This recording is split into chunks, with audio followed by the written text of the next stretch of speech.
ನಗರದ ಹೊರವಲಯದ ಸೂರಲ್ಪಾಡಿಯಲ್ಲಿ ಬಜರಂಗದಳ ಕಾರ್ಯಕರ್ತರು ಸಿನಿಮೀಯ ಮಾದರಿಯಲ್ಲಿ ಅಕ್ರಮವಾಗಿ ಗೋವು ಸಾಗಾಟ ಮಾಡುತ್ತಿದ್ದ ವಾಹನವನ್ನು ಚೇಸ್ ಮಾಡುವ ದೃಶ್ಯ ಸಿಸಿ ಕ್ಯಾಮೆರಾದಲ್ಲಿ ಸೆರೆಯಾಗಿದೆ. ಶುಕ್ರವಾರ ಬೆಳಗ್ಗೆ ಟಾಟಾ ಯೋಧಾ ವಾಹನದಲ್ಲಿ ಗೋ ಸಾಗಾಟ ಮಾಡುತ್ತಿರುವ ಬಗ್ಗೆ ತಿಳಿದ ಬಜರಂಗದಳದ ಕಾರ್ಯಕರ್ತರು ಇನೋವಾ ವಾಹನದಲ್ಲಿ ಚೇಸ್ ಮಾಡಿದ್ದಾರೆ. ಜಡಪದವು ಹಾಗೂ ಸೂರಲ್ಪಾಡಿ ನಡುವೆ ಜಾನುವಾರು ಸಾಗಾಟದ ಟಾಟಾ ಯೋಧಾ ವಾಹನ ಹಿಂಬಾಲಿಸಿ ಬಜರಂಗದಳ ಕಾರ್ಯಕರ್ತರು ವಾಹನ ತಡೆದಿದ್ದಾರೆ. ಈ ವೇಳೆ ಗೋ ಸಾಗಾಟ ಮಾಡುತ್ತಿದ್ದ 4 ವಾಹನ ಬಿಟ್ಟು ಪರಾರಿಯಾಗುತ್ತಿರುವುದು ಕಂಡುಬಂದಿದೆ.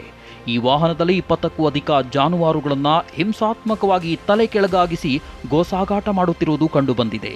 ಇನೋವಾ ವಾಹನ ಚಾಲಕ ತಮಗೆ ಟಾಟಾ ಯೋಧ ವಾಹನ ಚಾಲಕ ಮಾರಕಾಸ್ತ್ರ ತೋರಿಸಿ ಬೆದರಿಸಿದ್ದಾನೆ, ಫೈರ್ ಮಾಡಲಾಗಿದೆ, ಆದರೆ ಅದು ಮಿಸ್ಫೈರ್ ಆಗಿದೆ ಎಂದು ಹೇಳಿದ್ದಾರೆ.